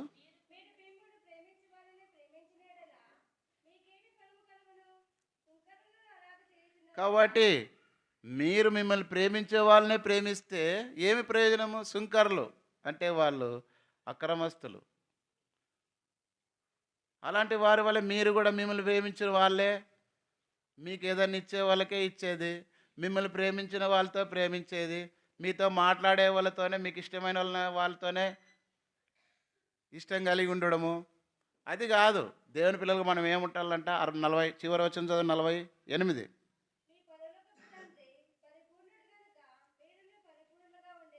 కాబట్టి మీ పరలోకపు తండ్రి పరిపూర్ణుడు కనుక మీరును, మన ప్రభు ఎలాంటి వారైనా మీ క్రీస్తు యేసున కలిగిన మనసు మీరును కలిగి ఉండాలి. ఆ మనసు ఆ మనసు శత్రువుని ప్రేమించేది. మనం పేయి వచ్చిన ఎందుకంటే 7వ వచనం అంటాడు, మీ సహోదరులకు మాత్రము వందనము చేసిన మీకు ఎక్కువ, మీరు ఎక్కువ చేస్తున్నదే. మీరేం చేస్తున్నారు? మీకు ఇష్టమైన వాళ్ళతో పలకించుకుంటున్నారు, మీకు ఇష్టమైన వాళ్ళతో మాట్లాడుతున్నారు, ప్రజలాడు చెప్పుకుంటున్నారు, మిగతా వాళ్ళతో లేదే. దానివల్ల నువ్వు దేవుని బిడ్డవు కాలేవు. ప్రభువులలో పాలు పొందినా అది నీకు క్షేమం కాదు, ఆశీర్వాదం కాదు. శత్రువునే ప్రేమించమన్నప్పుడు నిన్ను వల్ల నీ పొరుగు వారిని. మొదటిదేమో ఆజ్ఞలన్నిటిలో ప్రధానమైనది ఏమంటే నీ దేవుడని యెహోవాను పూర్ణ మనసుతోను పూర్ణాత్మతోను ప్రేమించాల. రెండవది నిన్ను వల్ల నీ పొరుగు వారిని. ఈ రెండే ధర్మశాస్త్రం అంతా కూడా. మనం పొరుగు వారిని, మన ఇంట్లో వారినే ప్రేమించలేనప్పుడు, ఒకరి ఎడలకు మనం ప్రేమ చూపుకున్నప్పుడు, ఇరుగు పొరుగు వారి విషయంలో ప్రేమ చూపలేనప్పుడు, సంఘములో అందరి ఎడల ప్రేమ చూపించలేనప్పుడు, మనకి ఇష్టమైన వాళ్ళనే ప్రేమించినప్పుడు ఏం ప్రయోజనం? అది లోకస్తులు చేస్తున్నారు అది. కానీ మనం ఏం చేయాలి? దేవుని పిల్లలుగా మీ శత్రువులను ప్రేమించాలి. నేను చేశాను కాబట్టి చెప్తున్నాను. ప్రభు నాతో మాట్లాడిన బట్టి లోబడ్డా, దాని ప్రకారమే ప్రేమించినాను. ఏమన్నాడు? సామెతల గ్రంథం 16వ అధ్యాయంలో అన్నాడు, ఒకని ప్రవర్తన యెహోవాకు ప్రీతికరమగునప్పుడు వాని శత్రువుల సహా వానికి. మన ప్రవర్తన దేవునికి ఇష్టంగా ఉన్నప్పుడు వాని శత్రువులు కూడా ఏమైపోతారంట? వానికి అయ్యో మనం చేసేది తప్పు, అట్లా చేయకూడదు. ఎందుకంటే మనం ఎన్ని చేసినా ఆయన అలా ప్రవర్తించలేదే. కాబట్టి ఈ విషయంలో దేవుడు ఒప్పుకోడని వాళ్ళకే నీ ప్రవర్తన ద్వారా అవతల వ్యక్తి ఏమైనా అనుకుని నువ్వేం చేయాలా? చేతుల్లో ప్రేమించాలన్నా పలకరించాలి, వందనాలు చెప్పు, మాట్లాడి పలకరించు, ప్రేమించు. ప్రభు ప్రేమించలేదా? ప్రేమించినాడు కదా. కాబట్టి నాలుగవది, మేలుకు ప్రతిగా కీడుకు ప్రతిగా మేలు చేసేవారిగా ఉండాల. దేవుని పిల్లలు మేలైన వాటిని ఎప్పుడు చేసేదానికి ఇష్టపడాలా. ఏది మేలంటే దేవుడికి ఇష్టమైనవేవో చేసేదే మనకు మేలు. ఉదాహరణకు మనకు తెలుసు, యోసేపు గురించి కూడా మనం చూస్తాం బైబిల్ గ్రంథంలో. సొంత అన్నలు అతని అమ్మేసినారు. హింసించి అమ్మేసినప్పటికీ ఐగుప్తు దేశంలో అన్నలు పోయిన తర్వాత వాళ్ళని మీ తమ్ముడైన యోసేపుని అన్నప్పుడు భయపడినారు, మాకేమో జరుగుతుందేమో, నేను దేవునికి భయపడవాడు గనక అన్నాడు. అంటూ చివరికి అన్నారు, అయ్యా మీరు నాకు కీడు చేయడానికి మీరు ప్రయత్నం చేసినారు, అయితే దేవుడు నాకు అది ఏం చేసినాడంట, మేలుగా మార్చినాడు. దేవుని ప్రేమిస్తుంటే వాళ్ళ కీడు చేసినా మనకేమవుతుందంట, మేలు జరుగుతుందంట కొన్నిసార్లు. అది మనం గ్రహించాలి. ఉదాహరణకి దానియేలుని ఏం చేసినారు వాళ్ళంటే, దానియేలు మీద ఏదైనా ఒక తప్పు నేరం మోపాలనుకొని దానియేలు మీద ఒక నేరం మోపినాడు. ప్రార్థన చేస్తున్నారయ్యా రాజా నమస్కారం చేయకుండా ఇట్లా చేస్తున్నారని నేరం మోపితే దాన్ని బట్టి అగ్నిగుండంలో సింహభవనంలో వేయాలని తీర్మానం చేసి, సరే దానియేలుని వేసినారు. వేసిన తర్వాత సింహాల బోనులు అతన్ని ఏమైనా సింహాలు చంపలేదు. ఉదయం కాగానే దేవుడు కాపాడిన విషయం చెప్పిన తర్వాత ఎవరైతే దానియేలు మీద నేరం మోపి సింహభవనంలో వేయడానికి కారకులైనారో వాళ్ళందరిని తీసుకొని వచ్చి ఎక్కడేసినారు, శత్రుశేషం రుణశేషం లేకుండా అయిపోయింది. వాళ్ళు ఉంటే మళ్ళీ అదొక ఫోటోకి కదా. ఒకసారి విరోధమైన భావాలు వచ్చినాక అంత బిరిన పోదు అంటారు కదా. పుండమాన్య బెందు ఏమైంది అనే కచ్చబడింది అంటారు. నాకు ఇక్కడ పిల్ల అప్పుడు చిల్ల కట్టాడేటప్పుడు అది కొట్టుకోయింది, ఖర్చు ఉంది అంటే మానిపోయింది. కానీ నాకేం గుర్తుందో దానికి గుర్తుంది కదా. కొన్నిసార్లు మనుషులు చేసే కీడు ఎట్లుంటుంది అంటే అట్లా మనకు ఉంటుంది, కానీ దాన్ని తుడి చేసుకోవాలి. ప్రేమ దోషములన్నిటినీ కప్పు. నువ్వు నిజంగా పరిపూర్ణంగా దేవుళ్ళు ప్రేమించేవాడైతే వాళ్ళు ఎంత కీడు చేసిన వాళ్ళనైనా మేలు. ఇంకా ఏమంటాడు అపోస్తలుడైనటువంటి పౌలు, చూడండి గలతీ రాసిన పత్రిక చివరి అధ్యాయం 6వ అధ్యాయము 10వ వచనం చదవండి. కాబట్టి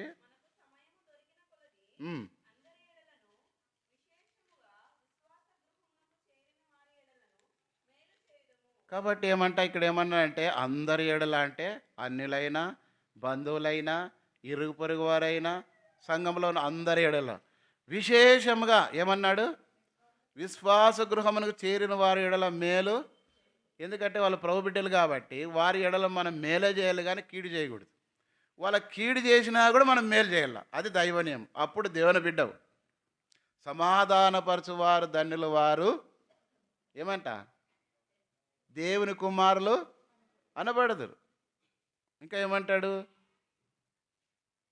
దేవుని ఆత్మచేత ఎందరు నడిపించబడదురో వారందరూ దేవుని కుమారులే. నువ్వు దేవుని బిడ్డగా అంగీకరించబడాలంటే ఎల్లప్పుడూ నువ్వు కీడు చేసినా సరే కీడును మేలు చేత జయించాలంట. వాళ్ళు కీడు చేసినా నువ్వు మేలు చేసి జయించాలి. అప్పుడు వాళ్ళలో ఉన్నది అదంతా పోలంగా, నేను చేసిన తప్పేలే అయినా నన్ను ప్రేమించ, అది దేవుని ప్రేమ గుర్తించాలి. ప్రేమైన వాళ్ళారా, ఎల్లప్పుడూ దేవుని దృష్టి దేవుని కనులు మన పైన ఉండాలంటే మేలైనవే చేయాల. ఆ రీతిగా 4వ విషయం మనం చూస్తూ ఎల్లప్పుడూ మనం మేలు చేసేవారిగా ఉండాలి. చివరిగా 5వ చూసినప్పుడు అపోస్తల కార్యములు 24:16. అపోస్తల కార్యములు 24:16.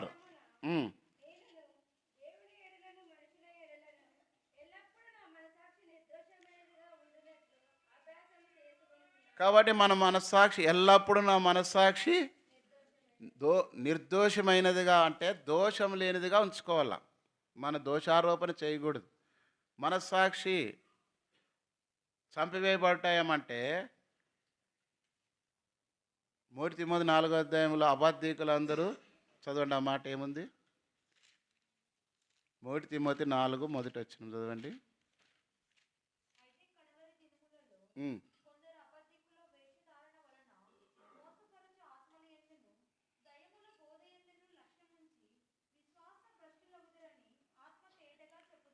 కాబట్టి 3వ వచనం, ఆ అబద్ధికులు వాతవేవుడు మనస్సాక్షి కలవారై అనుకుంది.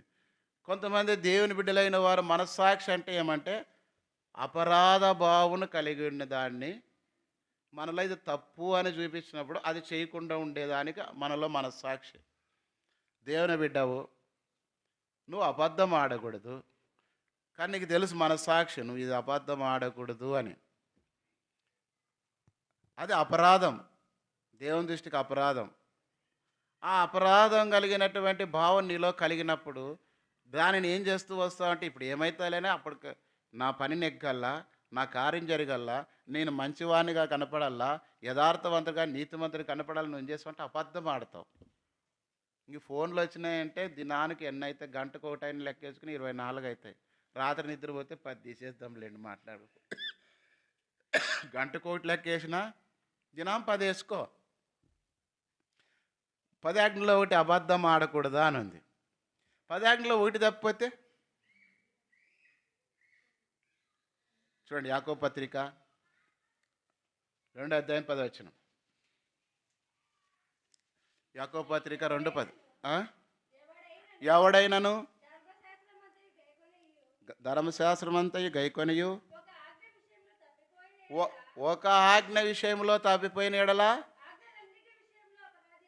ఆజ్ఞ అన్నిటి విషయంలో ఒకటి తప్పిపోతే అన్నీ తప్పినట్లు లెక్క.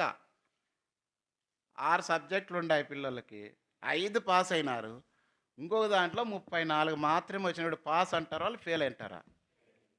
కదా, 5 పాస్ అయ్యారే.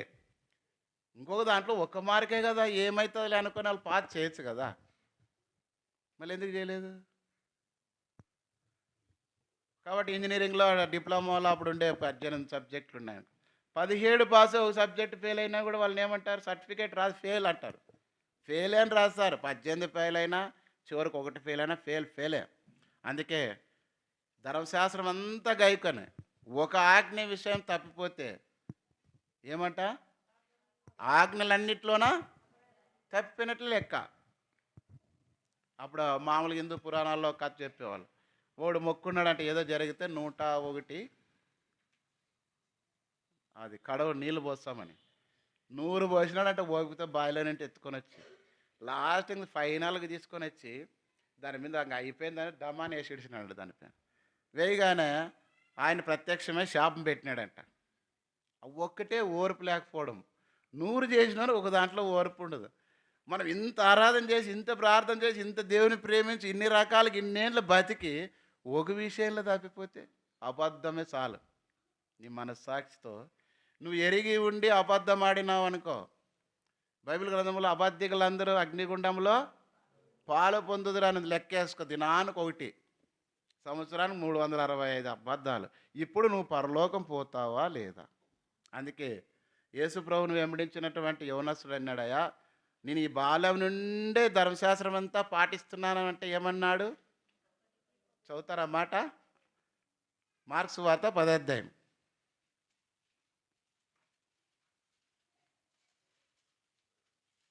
21 వచనం చదువుమా. అతన్ని ప్రేమించి నీకు ఒకటి కొదువుగానున్నది,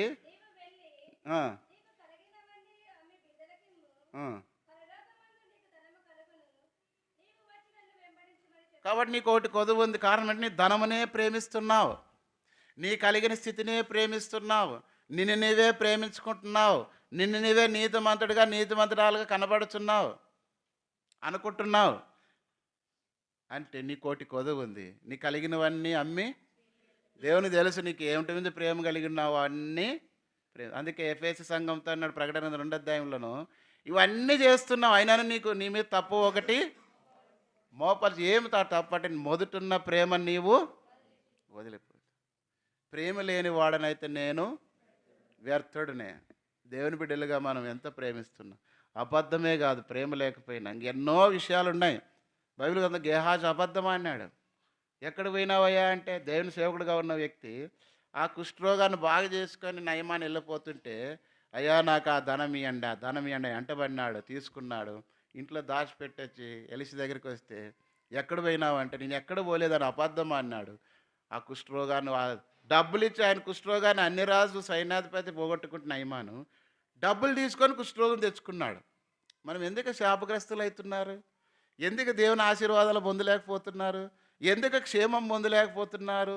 ఎందుకు మన జీవితంలో మేలు పొందలేకపోతున్నామంటే, దేవుని విధానంలో మీ ప్రవర్తన గురించి మీరు ఆలోచించుకొనుడని చాలా విషయాల్లో తప్పిపోతున్నాం. అది నీకు తెలియకపోవచ్చు. ఒకళ్ళు అనుకోవచ్చు, నాకు కూడా వాక్యం తెలుసులే, నన్నెవరు అంటారులే, నాకేం కాదులే అని నీకు నీవే కీడు చేసుకుంటున్నావు. అందుకే నీకు అన్నీ ఉన్నాయి. ఎఫెసు సంగతి అన్నాడు. అయితే నీకు ఒకటి ప్రేమ, ఒకటి అయినను తప్పు నీ మీద మోపవలసి, ఒకటి మోపవలసి. ఆ ధనవంతుడు అన్నీ చేస్తున్నాడు, అయినను అతను ప్రేమించి ధనాన్ని ప్రేమిస్తున్నాడు. కాబట్టి అననీయ సప్ఫిరాలు కూడా తమ కలిగిన ఆస్తి అంతా అమ్మి సగం తెచ్చి ఇచ్చినారు పాదాల దగ్గర. ఇంతకేనా అమ్మింది అన్నాడు పేతురు. ఇంతకేనా అబద్ధం అన్నారు. సగం ఇచ్చి ఏం ప్రయోజనము? ఆస్తులు ప్రాణం పోగొట్టుకుండ్రి. మన జీవితాల్లో కూడా అనేక సార్లు అందుకే మేము అబ్రహాం సంతతి వారం అని ప్రభు దగ్గర అంటే యోహాను సువార్త 8వ అధ్యాయంలో ప్రభు అన్నాడు, మీరు మీ తండ్రి యగు అపవాది సంబంధం. మీరు అబ్రహాం పిల్లలైతే అబ్రహాము క్రియలు చేస్తారు. మీరు పేరుకేమో అబ్రహాం పిల్లలు, మేము విశ్వాసుల తండ్రి అయిన అబ్రహాం పిల్లలు అని చెప్పుకొనిచున్నారు, కానీ మీలో అబ్రహాం క్రియలు మీలో లేవు. మీరు మీ తండ్రి యగు అపవాది సంబంధాలు పిల్లలు. పేరుకేమో క్రైస్తవులం, దేవుని బిడ్డలం, పైకేమో భక్తిపరులం, కానీ నోటి నిండా అబద్ధాలే. మనస్సాక్షిని చంపుకొని అనేకమైన విషయాల్లో తప్పిపోయిన వారుగా అనేకులు ఉంటున్నాం. మన బయట చూసిన ప్రవర్తన ఎట్లుంది, మన మాట తీరు ఎట్లుంది, మన ఇంట్లో ఎట్లుంది? నీకు తెలుసా, నీ మందిరానికి బైబిల్ పట్టుకొని వస్తున్నావు అంటే అనేకులు నిన్ను పరీక్షిస్తున్నారని. దేవుని మందిరంలో ఆరాధన చేసి ప్రార్థన చేసి వెళుతున్నావు, ప్రభువులలో పాల్పోతున్నావు అంటే అనేకులు చూస్తున్నారని. ఒకటి సంఘము చూస్తుంది, 2 దేవుడు చూస్తున్నాడు, 3 నీ మనస్సాక్షి పరిశుద్ధాత్మ దేవుడు కూడా నిన్ను హెచ్చరిక చేస్తున్నాడు. నీ మనస్సాక్షి వాత వేయబడింది. అధిగమించి నువ్వు పాపం చేసినట్లయితే శిక్షా దండన కొరకే వారు తిని. కాబట్టి దేవుని బిడ్డలుగా నువ్వు నీ జీవితం ఎలా ఉందో ఒకసారి పరిశీలన చేసుకో. నీ మనస్సాక్షి నిర్దోషమైనదిగా ఎల్లప్పుడూ చేసుకొనిచున్నావు. అందుకే భగత్ సింగ్ గారు చివరిగా పడకకు వెళ్ళడానికి ముందు, ప్రభా ఈ దినమంతట్లో ఎక్కడ నీకు ఆయాసం కలిగించాను, ఎప్పుడు నువ్వు చేసిన కార్యాన్ని చెప్పిన మాట వినలేకపోయినా దయచేసి మన్నించని ప్రభు సమాధానం ఇచ్చే వరకు ప్రార్థన చేసుకొని ఇంక వెళ్ళి పడుకుంటే దేవుడు చెప్తే అప్పుడు పోయి పండుకునేవాడంట. ఒక ఆయన, ఎట్లా నువ్వు దేవుని చిత్తము దేవుని మాట స్వరం వింటావంటే, తల్లి ఉంది, చంటి బిడ్డ ఉంది, చంటి బిడ్డ పండుకుంటారు అనుకుందాంలే. ఆ పాప దగ్గుతేనో తుమ్మితోనే లేస్తేనే ఏడుస్తేనే తల్లి వెంటనే ఎట్లా గుర్తుపడతా స్వరము, అట్లాగానే నేను కూడా నా దేవుని స్వరమును వింటున్నా. కారణం ఏం తెలుసా? మనస్సాక్షి అంటే ఉదాహరణ కదా, లైట్ ఉంది, స్విచ్ ఉంది, కరెంట్ ఉంది, అందులో స్విచ్ చేయగానే ఆడ ఏమవుతుంది? లైట్ పగులుతుంది. ఓలక ఆ కరెంట్ ఉంటే, లైన్ ఉంటే లైట్ పడుతుంది. ఒకవేళ లైన్లో కరెంట్ లేకపోతే కొత్త బల్బు తెచ్చి తగిలించినా కూడా ఏమవుతుంది? పడదు. అట్లాగానే మనస్సాక్షి మనలో ఉంటే దేవుని వాక్యం మనం వెలిగిస్తుంది. దేవుడు మనతో మాట్లాడుతూ వస్తాడు. నీ మీద దృష్టి ఉంచి నీకు ఆలోచన చెప్పేదను, నీవు నడవలసిన మార్గం నేను నీకు ఏ విషయమైనా దేవుడు బయలుపరుస్తూ. కాబట్టి నీ మనస్సాక్షి అలా ఉంది, ఎల్లప్పుడూ నిర్దోషమైనదిగా ఉంచుకొనుచున్నావు. అప్పుడు దేవుని కనుదృష్టి సంవత్సరాది మొదలుకొని సంవత్సరాంతం వరకు నీ పైన ఉంటుంది. కాబట్టి దేవుని కనుదృష్టి సంవత్సరాది మొదలుకొని సంవత్సరాంతం వరకు మనలో ఉండాలంటే మనం ఏమి చేయాలా? మొదటిది ఏం చేయాలా?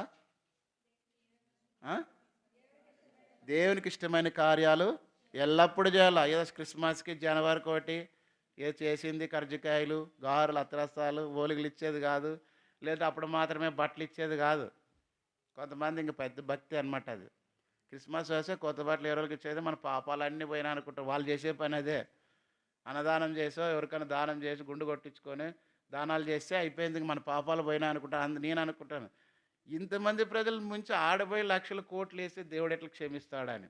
అందుకే మన పాటలో ధర్మ కర్మల వస్త్రంబు నీవు కప్పుకొన్నదాగవు అని ఉంది.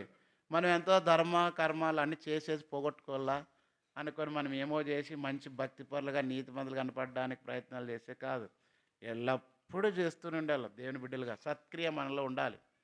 కాబట్టి మొదటగా ఆయనకి ఇష్టమైన కార్యం ఎల్లప్పుడూ చేయాలా. రెండవది ఎల్లప్పుడూ ప్రార్థన చేస్తూ ఉండాలి. మూడవది ఎల్లప్పుడూ ప్రభునందు ఆనందించాలి. నాలుగవది ఎల్లప్పుడూ మేలైన వాటినే జరిగించాలా. ఐదవది మనస్సాక్షిని ఎల్లప్పుడూ నిర్దోషమైనదిగా చేసుకోవాలంటే దోషం లేని దానిగా మనం ఉంచుకోవాలి. కాబట్టి మనం పరిశీలన చేసుకుందాం. అప్పుడే దేవునికి సంవత్సరాదిని మొదలుకొని సంవత్సరాంతం వరకు మన పెయిన్ ఉంటుంది. కానానులో వాళ్ళు ప్రవేశించినట్లుగా దేవుడు కూడా మరొక సంవత్సరంలోనికి మనం ప్రవేశించేసి పాలు తేనెలు ప్రవహించి ఆ దేశంలోని దేవుడు ప్రవహించినట్లుగా దేవుని ఆశీర్వాదాలతో మనల్ని ప్రవేశింపజేస్తూ అది లేకపోతే వాళ్ళు ఎట్లయితే అనేక మంది దేవునికి ఇష్టలుగా లేకుండా అరణ్యంలో సంహరించబడ్డారో నీ ఆత్మీయ జీవితంలో కూడా దేవుని దృష్టిలో కొట్టివేయబడి దేవుని శిక్షాదండన కింద తిని త్రాగుతున్నావు. నిన్ను పరిశీలన చేసుకో. సంవత్సరం అంతంలో ఆరంభం నుంచి ముగింపు వరకు నీ జీవితం ఎలా ఉంది, ఏ విషయాలు తప్పినో సరి చేసుకొని యోగ్యమైన విధానంలో బలలో పాలు పొందండి. ఒకవేళ రక్షణ మారు మనసు లేని వారైతే రక్షణ మారు మనసు పొంది తీర్మానం చేసుకో. అప్పుడు దేవుడు కొత్త సంవత్సరంలో నూతనమైన వాగ్దానాల చేత దేవుడు నిన్ను బలపరుస్తూ వస్తాడు. తన ఎడల యథార్థ హృదయం గలవారిని బలపరచుటక యెహోవా కనుచు లోకమంతటా ఆ సంచారం చేస్తున్న దేవుని దృష్టి నీపైన ఉంది. దేవునికి భయపడి లోబడి దాని ప్రకారం జీవించినట్లుగా ప్రభు సహాయం చేయండి. మోకాళ్ళ మీదకి రండి.